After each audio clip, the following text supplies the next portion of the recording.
The political big business and money establishment powerfully conditions our televisions, radio, and newspapers. Sometimes this is obvious, but often it is subtle.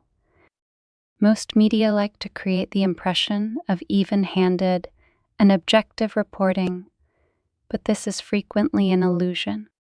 Instead, stories are selectively emphasized and often worded in a way that is biased and deceptive, all the while giving a false impression of fair and honest reporting.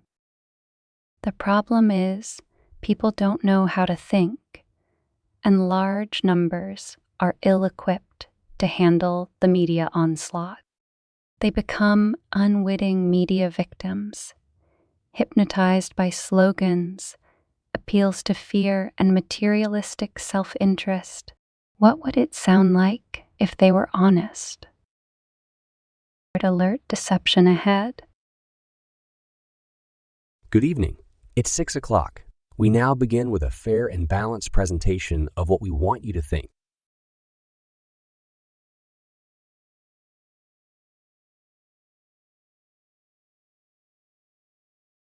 Our relatively weak thought processes are often overwhelmed by the dominating force of selfish desires, fear, and anger. The problem is, our mind is not strong, developed, and well-educated. Research and fact-finding are usually too much work for us, and it is easier to just go with our gut, especially when it serves our self-interest.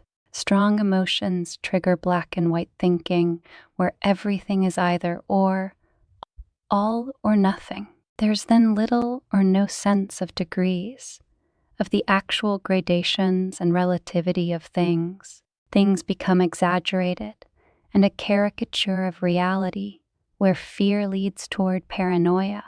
As our weak thought descends from the plane of mind down through the emotions, many things become inverted and turned upside down. We engage in projection, attributing our own vices and devious behavior to our perceived enemies. To escape self-deception, we must do the work of educating ourselves. We must read, learn, and expand our knowledge. The eyes see only what the mind is prepared to comprehend. Henry Bergson. Salvation is in the practice of critical thinking, where we question our assumptions, analyze evidence, and consider alternative perspectives. As a man thinketh in his heart, so is he. Proverbs 23. The heart is the chief feature of a functioning mind.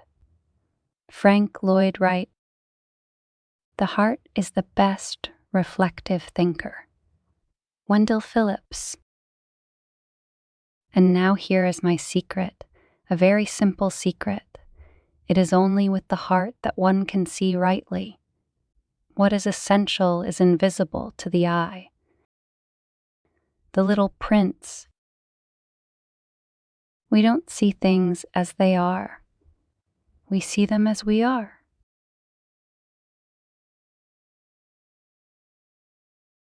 Love is the bridge between you and everything. Remy,